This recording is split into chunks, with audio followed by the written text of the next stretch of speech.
Assalamualaikum warahmatullahi wabarakatuh. Saya Nabila Ulfiana Sution dari MPI 4 akan menjelaskan materi biologi tentang anak SD. Baik, langsung saja ke videonya.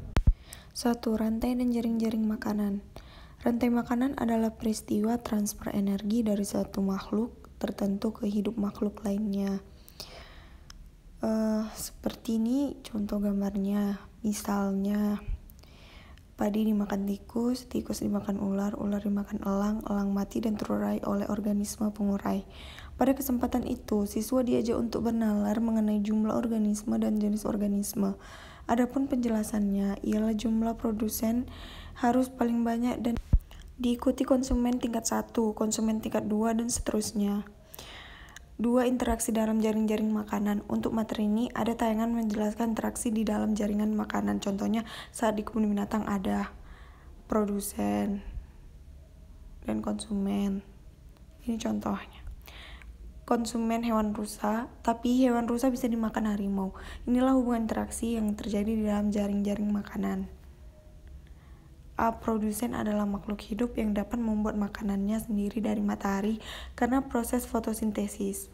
B. Konsumen tingkat 1 diisi binatang yang bergantung pada produsen ini bisa dicontohkan dengan rusa. C. Konsumen tingkat 2 adalah hewan pemakan daging, yakni dicontohkan dengan hewan harimau. Tapi, konsumen tingkat 3 dan seterusnya bukan akhir dari jaring-jaring makanan.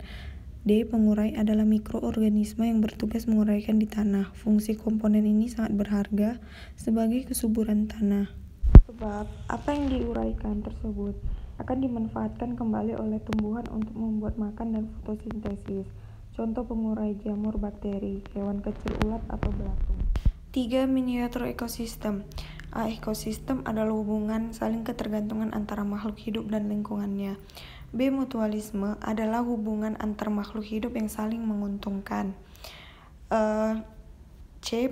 Parasitisme adalah bentuk hubungan yang merugikan yang dialami oleh salah satu organisme makhluk hidup, sedangkan yang lain diuntungkan. Misalnya, benalu dan tumbuhan inangnya. Benalu tumbuh dan berkembang dari zat-zat makanan pada tumbuhan inangnya. Lama-lama tumbuhan inang akan mati.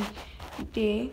Komensalisme adalah bentuk hubungan antara organisme salah satu diuntungkan, namun yang lainnya tidak dirugikan dan tidak pula diuntungkan. Contohnya nih, ikan remora kecil akan mengikuti dan berlindung di bawah ikan hiu.